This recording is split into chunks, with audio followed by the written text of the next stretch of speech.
অলকে টিভির পক্ষ থেকে সবাইকে স্বাগতম জানাচ্ছি। বন্ধুরা কেমন আছেন? আসলে সবাই ভালো আছেন।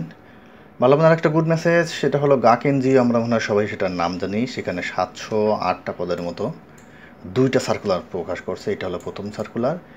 এইটাতেই প্রায় 750-র মতো পদ আছে। ওকে, আর একটা হলো এইটা, এটা গাকচক্ষু হাসপাতাল। এখানেও কিন্তু আপনারা বেশ কিছু নিয়োগ পদ আছে। আমি দুটোই আপনাদের সঙ্গে আলোচনা করব। আর দুটো সার্কুলারের লিঙ্ক আমার একদম প্রথম কমেন্টে দিয়ে দিয়েছি। ওইখান থেকে লিঙ্কে ক্লিক করলে সরাসরি আপনারা সার্কুলারটি পেয়ে যাবেন, চিন্তার কোনো কারণ নেই। তো বন্ধুরা, এখানে সবচেয়ে বড় কথা হলো কী কী পদ আছে সেগুলো বলার আগে আমি একটা কথা বলে নেব, ছোট্ট একটা কথা। সেটা হলো নিশ্চয়ই আল্লাহ সুদকে হারাম করেছেন। তো চলুন দেখি এখানে কী বলেছে। প্রথমটা হলো সিনিয়র শাখা ব্যবস্থাপক, এখানে পদ আছে 25টা। তারপরে সিনিয়র ফিল্ড অফিসার 100 জন, সরাসরি ফিল্ড অফিসার 400 জন, জুনিয়র ফিল্ড অফিসার আছে 100, এবং মনিটরিং অফিসার আছে 10, অ্যাসিস্ট্যান্ট অ্যাকাউন্টেন্ট অফিসার 50। এখানে প্রত্যেকের কিন্তু বেতন ভাতা এবং কী কী সুযোগ সুবিধা ডিটেলস এখানে বর্ণনা করা আছে। বন্ধুরা, আমি আরেকটি কথা বলি, যদি আপনারা দেখেন যে এটা একটু ঘোলা ঘোলা লাগছে, তাহলে আসলে আমার কিছু করার নেই। আপনার সরাসরি গাক এনজিওর ওদের ওয়েবসাইট ভিজিট করলেই এটা পেয়ে যাবেন।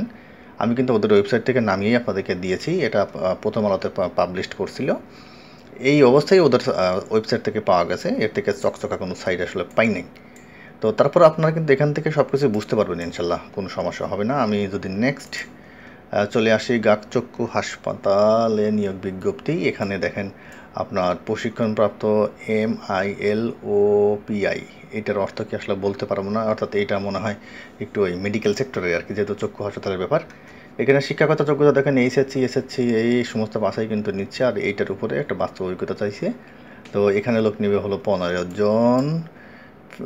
তারপর একটা আছে 5 জন, ল্যাব টেকনিশিয়ান আছে 3 জন। তো কীভাবে আবেদন করবেন সব কিছু কিন্তু ডিটেলস এখানে বর্ণনা করা আছে। আপনাদেরকে কারো কাছে যেতে হবে না, কিচ্ছু করতে হবে না। এটা সেলফ নামায় পড়েন, পড়লে ব্যাপারটা বুঝতে পারবেন। আমার মনে হয় আর কথা লম্বা করার দরকার নেই। আপাতত এতটুকুই থাক। সবাই ভালো থাকবেন। সবাইকে অসংখ্য ধন্যবাদ।